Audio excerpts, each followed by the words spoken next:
రక్షించారు. అందుకే ఈరోజు ఈ తెలంగాణ రాష్ట్రం వచ్చిన తర్వాత ఈ ఉద్యమకారులు, విద్యార్థులు, నిరుద్యోగ యువకులు, అమరవీరుల కుటుంబాలు వచ్చిన తెలంగాణ రాష్ట్రంలో ఉద్యోగ ఉపాధి అవకాశాలు వస్తాయని, రైతులకు పండించిన పంటకు గిట్టుబాటు ధర వస్తుంది అని, రైతు ఆత్మహత్యలు ఆగుతాయని, నిరుద్యోగ యువకుల యొక్క ఆత్మహత్యలు ఆగుతాయని ఆశించాను.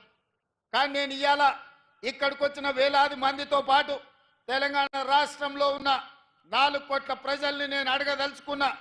గతంలో 2 సార్లు ముఖ్యమంత్రిగా 10 సంవత్సరాలు ప్రభుత్వాన్ని ఏర్పాటు చేసిన కల్వకుంట్ల చంద్రశేఖరరావు గారి నేతృత్వంలో తెలంగాణలో రైతాంగానికి గిట్టుబాటు ధర రాలేదు. రైతులు ఊరేసుకొని చచ్చిపోతుంటే చంద్రశేఖరరావు గారు మాత్రం గజ్వేల్లో తన పొలంలో ఎకరాకు ₹1 కోటి సంపాదిస్తున్నా అని వారు చెప్పిండు. 10 సంవత్సరాలైన ఎకరంలో ₹1 కోటి ఆదాయం ఎట్లా తీయొచ్చో తెలంగాణ రైతాంగానికి చంద్రశేఖరరావు గారు నేర్పించలేరు.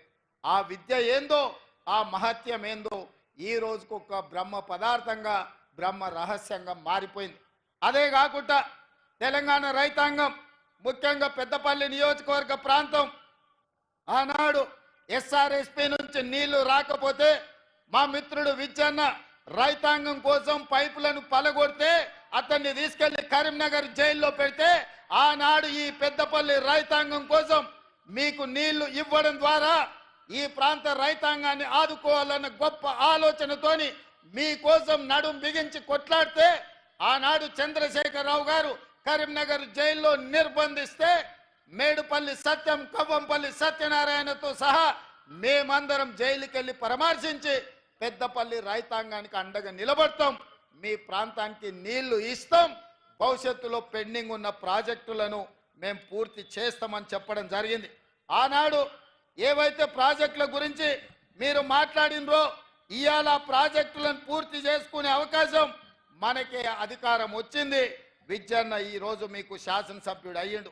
అందుకే ఈరోజు విజయన్న శాసనసభ్యుడిగా, శ్రీధర్ బాబు మంత్రిగా ఉన్నారు కాబట్టి మీ ప్రాజెక్టుల కోసం బట్టి విక్రమార్క గారు, పెద్దలు ఉత్తమ్ కుమార్ రెడ్డి గారి నేతృత్వంలో ఇవాళ ₹1035 కోట్ల R&B శాఖ కావచ్చు, సాగునీటి పారుదల శాఖ కావచ్చు, పంచాయతీరాజ్ శాఖ కావచ్చు, రోడ్ల రవాణా శాఖకు సంబంధించిన పెద్దపల్లి ఆర్టీసీ డిపో కావచ్చు, ఈ పనులన్నీ కూడా ఇవాళ మనం పూర్తి చేసుకున్నాము అంటే మీ అభిమాన నాయకులు ఈరోజు ప్రజాప్రతినిధులుగా ఉన్నారు కాబట్టి ఈ పనులన్నీ సాధ్యమైనవి.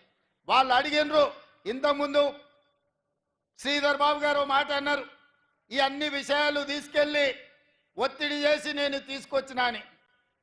ఆయన ఒత్తిడి చేయలేదు, మమ్మల్ని కూసబెట్టి బెదిరించి సంతకాలు పెట్టించి ఇవాళ మమ్మల్ని ఇక్కడికి పట్టుకొచ్చిండు. మీకు తెలుసు కదా శ్రీధర్ బాబు గారు బెదిరిస్తే ఎట్లా బెదిరిస్తారో. బయట ఉన్నప్పుడే అట్లుంటాడు, తలుపు మూసిండంటే శ్రీధర్ బాబు గారి గురించి మీకు అందరికి బాగా తెలుసు కదా. ఇవాళ ఇవన్నీ వాయిదా వేద్దామనో మళ్ళా చూద్దామనో అని చెప్పకుండా అటు ధర్మపురి కావచ్చు, లేకపోతే రామగుండం కావచ్చు, ఇవాళ పెద్దపల్లి శాసనసభ నియోజకవర్గం కావచ్చు, మంచిర్యాల ప్రేమ్సాగర్ రావు గారు ఉన్నారు, అటువైపు అయినా గడ్డం వంశీ ఎంపీ గారు ఉన్నారు, లేకపోతే వివేక్ వెంకటస్వామి గారు ఉన్నారు. ఈ పార్లమెంటులో 7 అసెంబ్లీలు, పార్లమెంటు మీరు అభిమానంతో ఎమ్మెల్యేలను, ఎంపీని గెలిపించారు కాబట్టి ఈనాడు ఈ ప్రాంతానికి వేలాది కోట్ల రూపాయలు నిధులు ఇవ్వడమే కాదు, రామగుండంలో విద్యుత్ ప్రాజెక్టు కావచ్చు, పెద్దపల్లిలో సాగునీటి ప్రాజెక్టులు కావచ్చు, ఇవాళ ధైర్యంగా మీరు అడగలుగుతున్నారు, కొట్లాడగలుగుతున్నారు. మాతో చెయ్యి బట్టి సంతకం పెట్టించి మీ శ్రీధర్ బాబు గారు పనులు చేయించగలుగుతున్నాడు. ఇది ప్రజా విజయం, ఇది ప్రజా పాలన, ఇది ప్రజా ప్రభుత్వం. నేను అడుగుతున్నా, భానుప్రసాదరావు గారు ఎమ్మెల్సీ గారు, ఇక్కడ పార్కు లేదు, పార్కు కావాలన్నాడు, స్టేడియం లేదు, స్టేడియం కావాలన్నాడు, ఈ ప్రాంత అభివృద్ధి కోసం నిధులు ఇవ్వాలని నాకు నివేదికలు ఇచ్చిండ్రు. చాలా మంది ఎమ్మెల్యేలు, ఎమ్మెల్సీలు అందరూ ఇన్ని నిధులు ఇచ్చినా మళ్ళీ ఇన్ని విజ్ఞాపన పత్రాలు తెచ్చిర్రు ఇంకా కావాలి అని. కాయలు కాసే చెట్టుకే రాళ్ళ దెబ్బలు ఉంటాయి. పెట్టించేవాడు ఉంటే పెడతామంటే ముందుకు వస్తారు, కొడతామంటే దూరం పోతారు. ఇవాళ మనం పెడతాం అంటున్నాం కాబట్టి, వడ్డిస్తాం అంటున్నాం కాబట్టి మీరందరూ దగ్గరకు వచ్చిండ్రు, ఈ వినతి పత్రాలు ఇచ్చిండ్రు.